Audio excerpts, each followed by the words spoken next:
Bienvenidos a Cultura Financiera, el podcast. Este es un espacio para hablar de dinero, pero no desde un lado técnico, sino que a través de historias, comentarios, ideas, momentos que han ido construyendo nuestras ideas que tenemos sobre el dinero. Yo soy Nuria Rojas, profesora del Tecnológico de Monterrey, Campus Monterrey. Y yo soy Francisco Orozco, profesor de Contabilidad y Finanzas.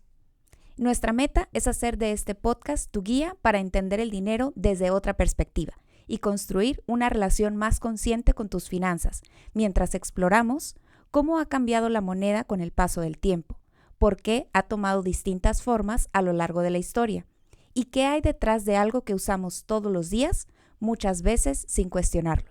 Ambos somos coautores del libro Cultura Financiera, Mi Dinero, Mi Futuro, en el cual abordamos más a fondo sobre los temas que vamos a discutir en este podcast. Y si les interesa un poquito más profundizar sobre este tema, los invitamos a comprar nuestro libro en Amazon y en tu librería de confianza. Comenzamos. Para este primer episodio invitamos a alguien que está prácticamente en la misma posición que muchos de ustedes. Una estudiante que usa el dinero todos los días, pero nunca se ha detenido realmente a cuestionarlo.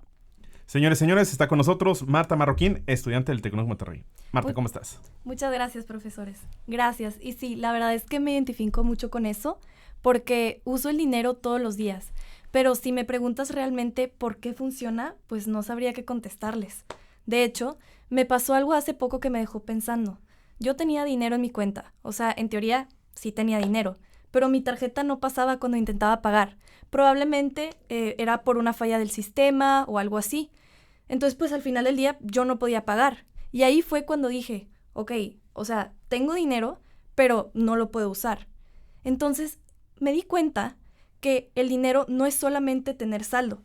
También depende de que exista todo un sistema que reconozca ese saldo y que te permita usarlo.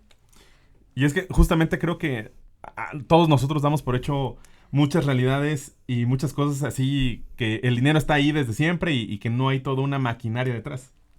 Claro, y pues al final del día si eso no funciona, pues no tienes cómo hacer pues esas transacciones y pues no, al final del día pues es como si no tuvieras dinero.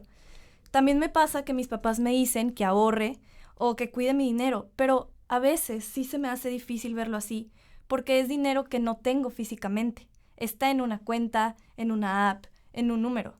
Y pues además también me han dicho que el dinero puede perder valor con el tiempo. Entonces ahí es cuando me pregunto, ¿qué es realmente el dinero? Porque no siempre lo ves, no siempre lo tienes en la mano, pero aún así se supone que existe y que vale. Ahí es cuando te pregunto, Nuria, ¿qué es el dinero? Pensamos que el dinero es algo completamente tangible cuando muchas veces es solo un registro, un número en el que confiamos. Exacto, o sea, yo confío en que ese número es real, pero no sé por qué lo es. Y eso de imprimir dinero también siempre me ha sacado de onda, porque suena tan lógico. Si hace falta dinero, pues ¿por qué no imprimimos más y ya? Y justo ese tipo de preguntas y situaciones son nuestro punto de partida de este episodio. Sobre todo esa pregunta que nos comentaba Marta, ¿qué es realmente el dinero? Si el dinero es algo que los gobiernos pueden imprimir, ¿por qué simplemente no imprimen más, no imprimen más para todos y así simplemente se acaba la pobreza, ¿no? O pensemos, si depositamos nuestro dinero en un banco, ¿qué pasa con ese dinero? ¿Simplemente se queda ahí guardado? ¿O el banco lo usa para algo más? ¿No? Recordemos que sí, el dinero tiene ciertas cualidades, características, que es aceptabilidad, durabilidad, portabilidad, divisibilidad, que creo que esto es muy importante, estandarización y otro muy importante para mí, que es difícil de falsificar. Y otra cosa que probablemente has escuchado a veces, ¿por qué los créditos pueden ser útiles pero también peligrosos si no se usan bien? Todas estas preguntas forman parte de lo que llamamos cultura financiera. Y, curiosamente, muchas de ellas empiezan a responderse cuando entendemos cómo nació el dinero. Hoy en día es difícil imaginar la vida sin dinero. Prácticamente todo lo que hacemos implica algún tipo de pago o algún tipo de intercambio. Compramos comida, pagamos transporte, pagamos la renta, pagamos servicios. Pero durante miles de años el dinero simplemente no existía. Las primeras sociedades funcionaban de una forma mucho más directa. Las personas producían lo que podían, alimentos, herramientas, ropa, utensilios. Y cuando necesitaban algo que no tenían, recurrían a un sistema muy sencillo, el trueque. El trueque. El trueque consistía en intercambiar directamente bienes y servicios. Por ejemplo, un agricultor, podía intercambiar maíz por pescado. Un pescador podía intercambiar pescado por herramientas. Un artesano podía cambiar una vasija por alimentos. Y en teoría parecía una solución bastante lógica, pero en la práctica empezó a tener muchos problemas. El trueque sonaba bien, al principio, hasta que apareció su mayor problema. Ese problema es lo que los economistas llaman la doble coincidencia de necesidades.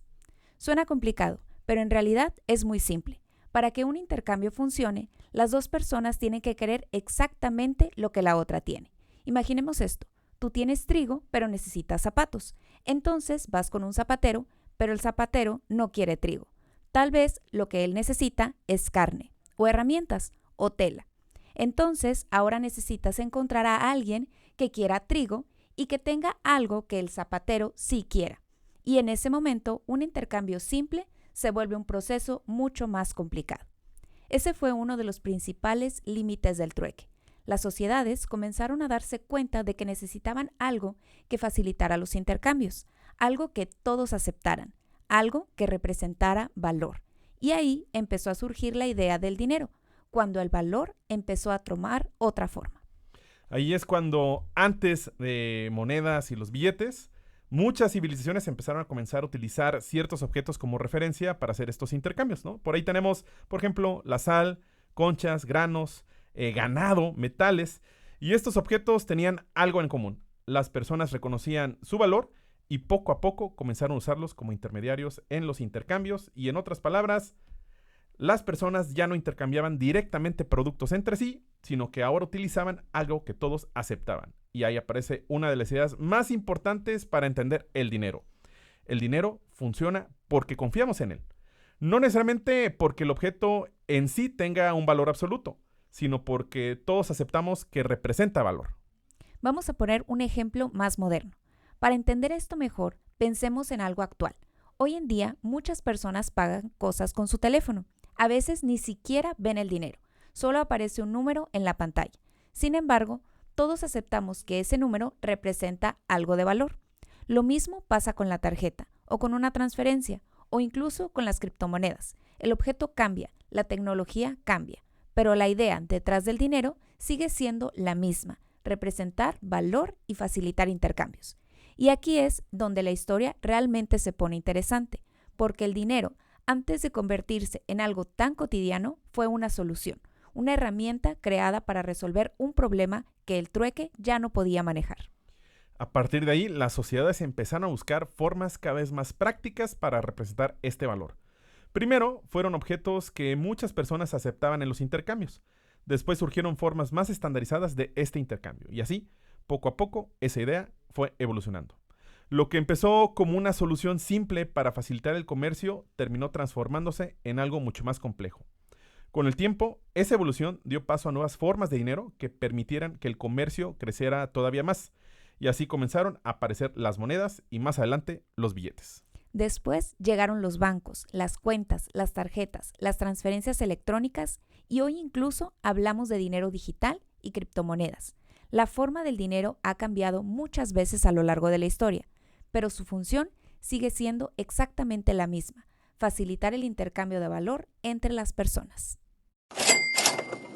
Muchas veces pensamos en el dinero como algo obvio, como simplemente ahí siempre hubiera estado, ¿no?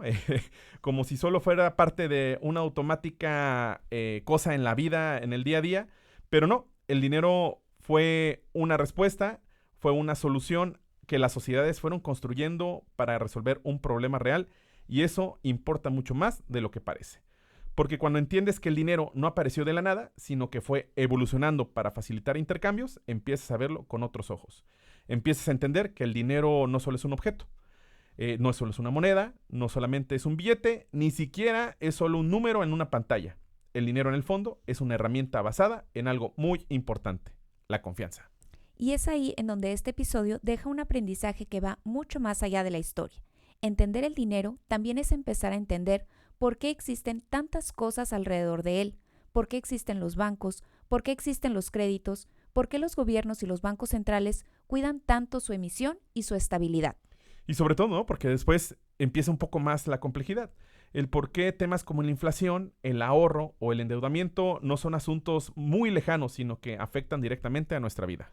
El dinero representa valor, entonces cualquier cosa que altere ese valor cambia también nuestras decisiones. Cambia lo que podemos comprar, lo que podemos ahorrar, cambia lo que vale una deuda y cambia la manera en la que planeamos nuestro futuro. Por eso, entender cómo nació el dinero es empezar a formar un criterio. Y ese criterio es justamente una parte esencial de la cultura financiera. Porque desarrollar cultura financiera no significa memorizar términos complicados ni convertirse en un experto de un día para otro. Significa hacer preguntas mucho mayor profundas. Preguntas como, ¿por qué confiamos en el dinero? ¿Qué le damos realmente valor? ¿Qué pasa cuando ese valor cambia? ¿Qué papel juegan los bancos? ¿Y cómo impacta todo esto en mis decisiones en el día a día? Usamos el dinero todos los días, pero muchas veces no nos detenemos a pensar qué realmente es y qué valor tiene realmente. Y antes de cerrar, volvamos con lo que nos dijo Marta al inicio. Sí, creo que con lo que más me quedo de todo lo que mencionaron en el episodio es darme cuenta de que el dinero no es algo tan físico como pensamos. Es más bien algo en lo que todos confiamos. Y por eso funciona. Entonces, Marta, si tuvieras que resumir lo más importante de este episodio, ¿con qué ideas te quedarías? Pues yo la verdad me quedaría con 4 ideas principales. Primero, el dinero no siempre existió como lo conocemos hoy. Fue cambiando con el tiempo. Segundo, surgió para resolver un problema muy concreto, facilitar el intercambio. Tercero, su valor no depende solo del objeto en sí, sino de la confianza que las personas depositan en él. Y cuarto, entender eso es el primer paso para relacionarnos de una forma más consciente con nuestras finanzas. Y con eso en mente, te dejamos una pregunta para pensar hasta el próximo episodio. Si el dinero funciona, ¿por qué confiamos en él? ¿Qué pasa cuando esa confianza cambia y con ella también cambia su valor? No te vamos a dar la respuesta todavía, pero piénsalo bien, porque entender esa pregunta nos lleva directo a temas como la inflación, el ahorro y el poder adquisitivo. La respuesta la retomaremos en el próximo episodio, así que mantente atento. Esto fue Cultura Financiera, el podcast. Gracias por acompañarnos. Nosotros somos Nuria Rojas Y Francisco Orozco. No te olvides de seguirnos en nuestras redes sociales @NuriaVRojas Y @FJOrozcoB. Y las redes sociales de nuestro proyecto @hola.culturafinanciera. Y recuerda lo importante, el dinero vale porque confiamos en él y entender eso cambia la forma en la que lo vemos. Nos escuchamos en el próximo episodio.